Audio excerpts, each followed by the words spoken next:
மரபணு மாற்று மஞ்சள் வாழைப்பழம் பார்ப்பதற்கு பச்சை வாழைப்பழம் போன்றே சிறிது நீண்டு காணப்படும். மக்களை நோயாளியாக மாற்றியதில் இந்த மரபணு மாற்று மஞ்சள் வாழைப்பழங்களின் பங்கு அதிகம் உள்ளது என்பது நம்மில் பல பேருக்கு தெரியாது. இயற்கையான வாழைப்பழம் பழுத்தால் 2 நாட்களில் அழுகிவிடும். இயற்கையான வாழைப்பழங்கள் உடம்பிற்கு சத்தாகவும் மற்ற உணவை செரிமானிக்கவும் பயன்படும். பொதுவாக இயற்கையான வாழை ரகங்களில் நோய் தொற்று ஏற்படும். அப்போது பூச்சிக்கொல்லிகளை பயன்படுத்தி நோயை கட்டுப்படுத்த வேண்டும். இந்த ரகங்கள் பழுத்தவுடன் நாம் சாப்பிடுவது வழக்கம். பூச்சிக்கொல்லிகளை அழிப்பதற்கு பதிலாக பூச்சிகளை கொல்லும் விஷத்தை வாழை மரத்தின் மரபணுவில் செலுத்துகின்றனர். இதைத்தான் நாம் PT வாழை என்று அழைக்கிறோம். கேவிண்டிஷ் என்ற பெயருடன் இந்த மரபணு மாற்று வாழைப்பழம் நம்மூரில் கள்ளத்தனமாக விற்கப்படுகிறது.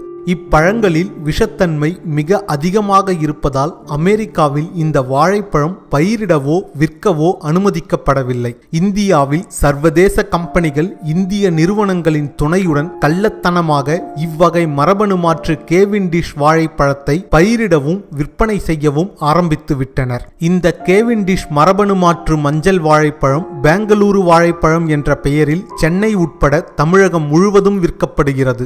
முதலில் சென்னையில் சென்ட்ரல் எழும்பூர் ரயில் நிலையத்தில் பெங்களூரு வாழைப்பழம் என்ற பெயரில் இந்த PT வாழைப்பழம் விற்கப்பட்டது. மக்களுக்கோ வியாபாரிகளுக்கோ இதன் கொடூரத்தன்மை பற்றி எதுவும் தெரியாததால் சென்னை முழுவதும் இந்த வாழைப்பழ விற்பனை விரிவுபடுத்தப்பட்டது. மாதக்கணக்கில் வைத்திருந்து விற்றாலும் கெட்டுப்போகாது என்ற ஆசை வார்த்தை கூறி வியாபாரிகள் இந்த மரபணு மாற்று கேவிண்டிஷ் வாழைப்பழத்தை விற்கும் நிலைக்கு தள்ளப்பட்டார்கள். இதனால் சென்னையில் முக்கிய கம்பெனிகளின் சூப்பர் மார்க்கெட்டுகளில் வாழைப்பழம் மட்டுமே விற்கும் நிலை உள்ளது. மதுரை, சேலம், கோவை, நெல்லை போன்ற நகரங்களில் இந்த PT மரபணு மாற்று வாழைப்பழம் அறிமுகப்படுத்தப்பட்டாலும் இதற்கு போதிய வரவேற்பு இல்லை. இந்த மரபணு மாற்று வாழைப்பழம் இயற்கை வாழைப்பழம் போல் ருசியாக இருக்காது. இதனால் மற்ற நகரங்களில் இதனை யாரும் வாங்குவதில்லை. எனவே சென்னையில் அறிவிக்கப்படாத தடை போல் வேறு இயற்கையான வாழைப்பழமே விற்காத வண்ணம் சர்வதேச நிறுவனங்கள் கேவிண்டிஷ் வாழைப்பழம் மட்டுமே விற்கும் வண்ணம் ரகசியமாக சதி செய்துவிட்டன.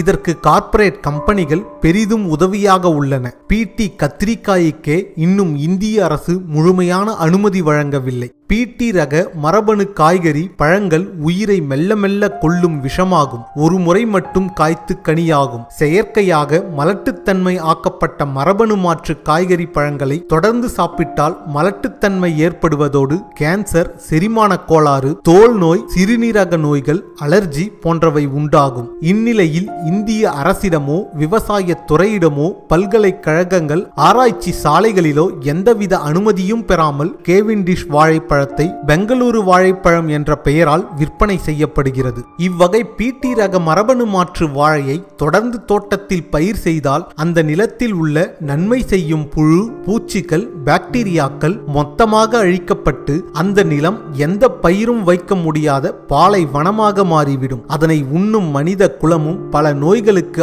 ஆளாக நேரிடும். இதனை நாம் புரிந்து கொண்டு இவ்வகை பழங்களை தவிர்த்து உடலுக்கு நன்மை அளிக்கும் இயற்கை வாழைப்பழங்களை உண்டு பயனடைவோம். இந்த தகவலை முடிந்தவரை அனைவருக்கும் பகிரவும். நன்றி, வணக்கம்.